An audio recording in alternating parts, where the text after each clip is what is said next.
Ny fiandohan'ny taona vaovao toy izao, indrindra ho antsika tena mpitarika ety antoko ity, dia ahafahantsika menakavy, ahafahantsika rehetra milaza sy maminaviana ary ihany koa tantara ny zavatra niseho nandritry ny taona lasa iny. Tsy azo adonona mihitsy ny lasa, ary tsy avelantsika andeha fotsiny ireny fa tsy maintsy tsarotsika tsara. Ary hibanjina no avy koa tsika, ary hanana fomba fijery vaovao vision amin'ity taona 2024 ity.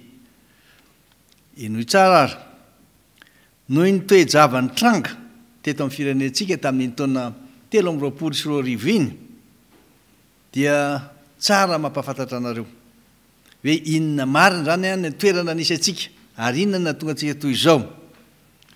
Marina dia marina tokoa, ary ny arahana hitsy zany toy ny tafika andrafan-tanàna, fa nampanginina ny marina, ary indrindra ny tsy fahazahoana maneho hevitra malalaka, ka nampiasana ny raha matahoara. Natao daholo ny fomba rehetra anakanana mba tsy hisian'ny fivorovoriana, tsy ahafahana manao hevitra ara-politika, nefa dia toam-pifidianana iny taona iny.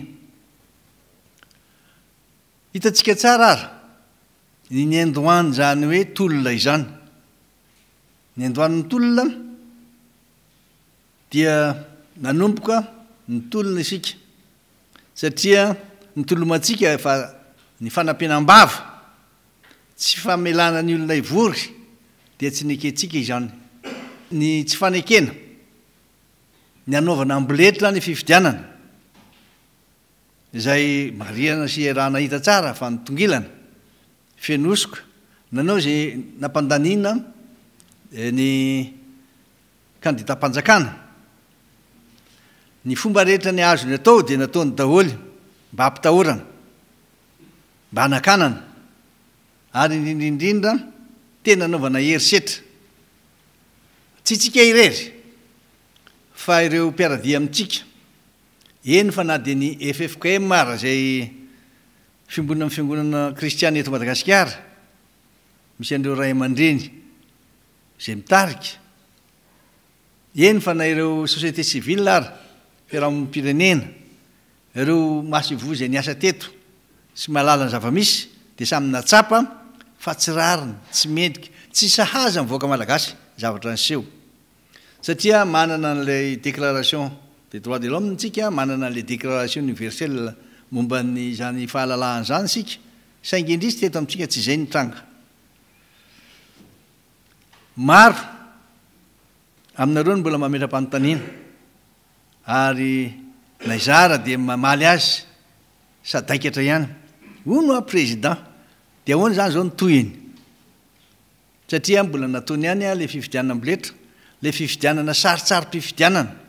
Efa nilaza aho, no efa nilaza izahay, fa tsy anaiky ary tsy anaiky velively heverina toy ny tsy misy ny voka-pifidianana isy iny.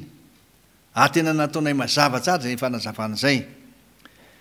Eny misy aminareo mihitsy aza hoe aminareo no nilaza fa tokony nandresy isika raha nandray anjara.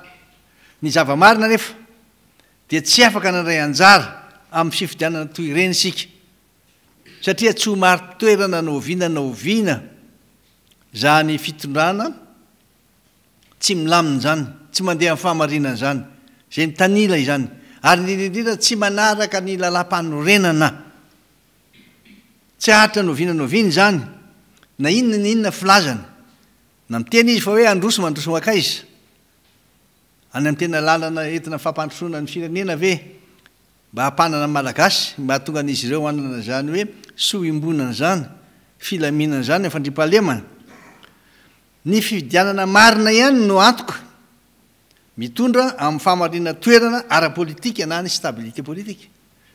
Ka na inona ny fomba filaza, na inona fihetsika atao, rehefa tsy mandeha amin'izay lafiny fanarahan-dalàna izay, fanajana toy ny andrak'Andriamaso,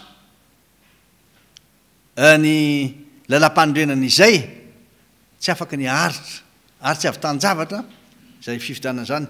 Zany na tonga atsika tsy nandray anjara, ary tsy tsika ihany hoy aminareo, fa ny maro anisa any malagasy izay tratratra amin'ny 70 isan-jato malagasy rehetra dia samy tsy nakasitraka an'iny avokoa.